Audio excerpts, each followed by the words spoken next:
जय श्री लक्ष्मी नारायण जी। नमस्कार दोस्तों, आप सभी का आपके अपने चैनल आसान राह में हार्दिक स्वागत है। दोस्तों, हिंदू धर्म में एकादशी तिथि का बहुत अधिक महत्व होता है। हर माह में 2 एकादशी पड़ती हैं, एक कृष्ण पक्ष में और दूसरी शुक्ल पक्ष में। तो इस तरह से पूरे साल में 24 एकादशी पड़ती हैं। आषाढ़ माह के कृष्ण पक्ष में पड़ने वाली एकादशी को योगिनी एकादशी के नाम से जाना जाता है। एकादशी तिथि भगवान विष्णु को अति प्रिय है। इस दिन विधि विधान से भगवान विष्णु की पूजा अर्चना की जाती है। भगवान विष्णु की पूजा करने से सभी मनोकामनाएं पूरी हो जाती हैं। तो आइए जानते हैं योगिनी एकादशी पूजा विधि, महत्व, शुभ मुहूर्त और पूजा सामग्री, साथ ही व्रत कथा। दोस्तों, वीडियो शुरू करने से पहले आपसे एक अनुरोध है, अगर अभी तक आपने मेरे चैनल को सब्सक्राइब नहीं किया है तो ये रेड बटन को दबाकर आप सब्सक्राइब कर लीजिए। साथ ही एक छोटी सी बेल आएगी, उसे भी दबाइए तो मेरा चैनल सब्सक्राइब हो जाएगा और आपको मेरे हर न्यू वीडियो की नोटिफिकेशन मिलती रहेगी। दोस्तों, योगिनी एकादशी इस बार 5 जुलाई 2021 दिन सोमवार को है। दोस्तों, इस पावन दिन व्रत रखने से सभी तरह के पापों से मुक्ति मिल जाती है। इस व्रत को करने से व्यक्ति की सभी मनोकामनाएं पूरी हो जाती हैं। धार्मिक मान्यताओं के अनुसार एकादशी का व्रत रखने से मृत्यु के बाद मोक्ष की प्राप्ति होती है। दोस्तों, एकादशी की पूजा विधि इस प्रकार है।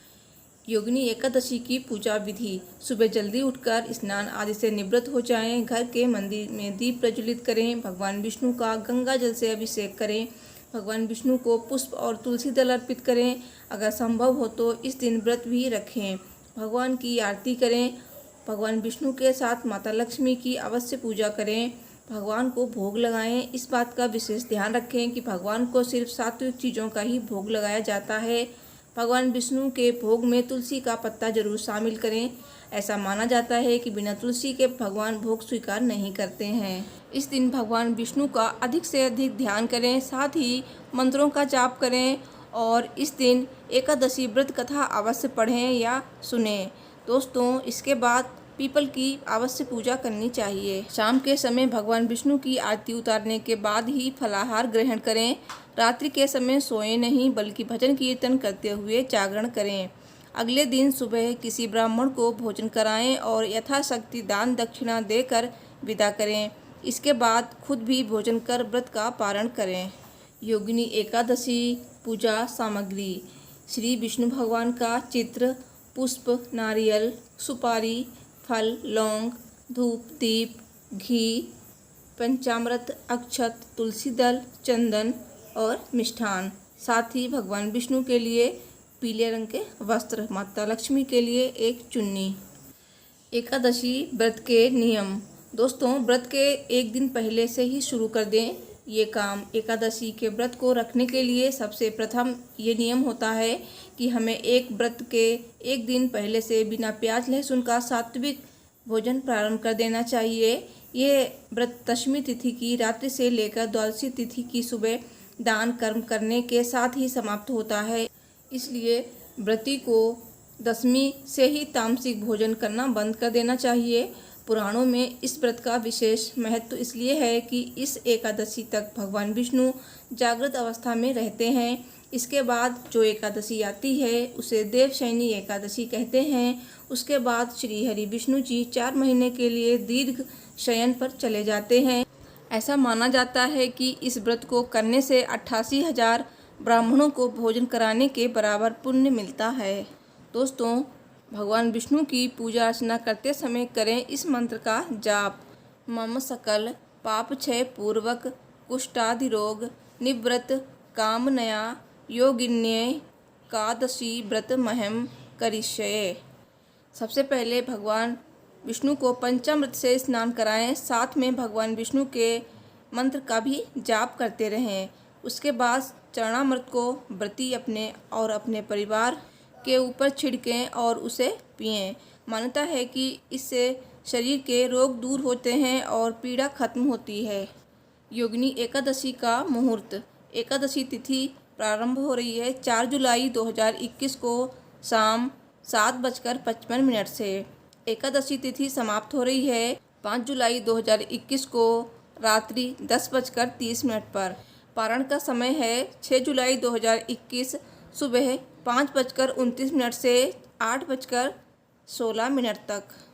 दोस्तों अब जानते हैं योगिनी एकादशी की व्रत कथा। बोलिए भगवान विष्णु की जय, माता लक्ष्मी की जय, एकादशी माता की जय। पद्म पुराण में योगिनी एकादशी की कथा इस प्रकार बताई गई है। धनाध्यक्ष कुबेर भगवान शिव के परम भक्त थे।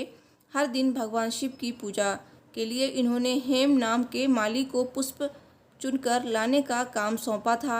एक दिन काम के वशीभूत होकर हेम अपनी पत्नी संग विहार करने लगता है और पुष्प समय से नहीं पहुंचा पाता है। इससे क्रोधित होकर कुबेर महाराज सैनिकों को हेममाली के घर भेजते हैं। सैनिक लौटकर कुबेर को बताते हैं कि काम पीड़ित होकर हेम ने सेवा के नियमों का पालन नहीं किया, तो कुबेर का क्रोध और बढ़ गया। राजा कुबेर ने हेम को शाप दिया कि वो कुष्ठ रोग से पीड़ित होकर पत्नी संग धरती पर चला जाए। कुबेर के शाप से हेम को अलकापुरी से पृथ्वी पर आना पड़ा। यहाँ एक बार ऋषि मार्कंडेय ने हेम के दुख का कारण जानकर योगिनी एकादशी का व्रत करने की सलाह दी। इस व्रत से हेम शाप मुक्त हो गया और पत्नी के संग सुखपूर्वक रहने लगा। सब बोलिए भगवान विष्णु की जय, माता लक्ष्मी की जय, माता एकादशी की जय। दोस्तों अगर ज़िंदगी में उथल पुथल मची है तो योगिनी एकादशी पर इन उपायों से आप अपने ग्रह शांत कर सकते हैं, जिससे आपकी ज़िंदगी में खुशहाली आएगी। दोस्तों योगिनी एकादशी का व्रत 88,000 ब्राह्मणों को भोजन कराने के बराबर फल देने वाला है। मान्यता है कि इस व्रत को करने से कोढ़ जैसी बीमारी से मुक्ति मिलती है। साथ ही व्रती को संसार के सभी सुख प्राप्त होते हैं और अंत में वो श्री हरि के चरणों में वास करता है। दोस्तों यदि आप व्रत नहीं कर सकते हैं तो इस शुभ दिन कुछ विशेष उपाय करके तमाम समस्याओं से मुक्ति पा सकते हैं।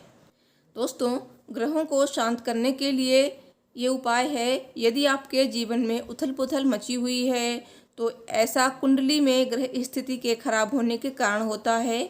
ग्रहों के अशुभ प्रभावों को कम करने के लिए एकादशी के दिन विष्णु सहस्त्र नाम का पाठ कीजिए। धन धान्य के लिए आप ये उपाय कर सकते हैं।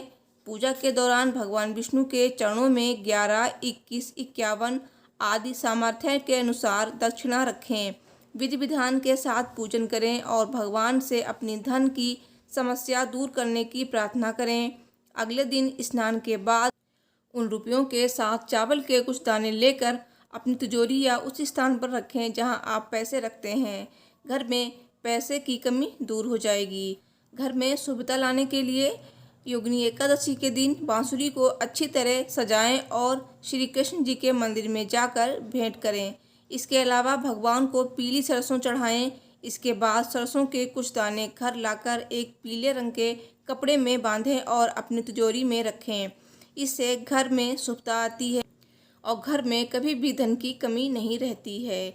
दोस्तों एकादशी पर सुने भगवान विष्णु और माता लक्ष्मी के 108 नाम। इससे भगवान विष्णु और माता लक्ष्मी का आपको आशीर्वाद मिलेगा।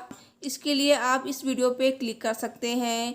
दोस्तों भगवान विष्णु के सहस्त्र नाम का पाठ नहीं कर सकते हैं तो आप करें इस मंत्र का जाप, जो उतना ही फलदायी है जितना कि विष्णु सहस्त्र नाम। दोस्तों मेरी ये वीडियो आपको पसंद आई हो तो प्लीज़ वीडियो को लाइक शेयर कीजिए और कमेंट में जय श्री हरि विष्णु अवश्य लिखिए। भगवान विष्णु माता लक्ष्मी आपकी सभी मनोकामनाएं पूर्ण करेंगे और मेरे चैनल को सब्सक्राइब कीजिए। Thanks for watching. हर हर महादेव। जय श्री लक्ष्मी नारायण जी।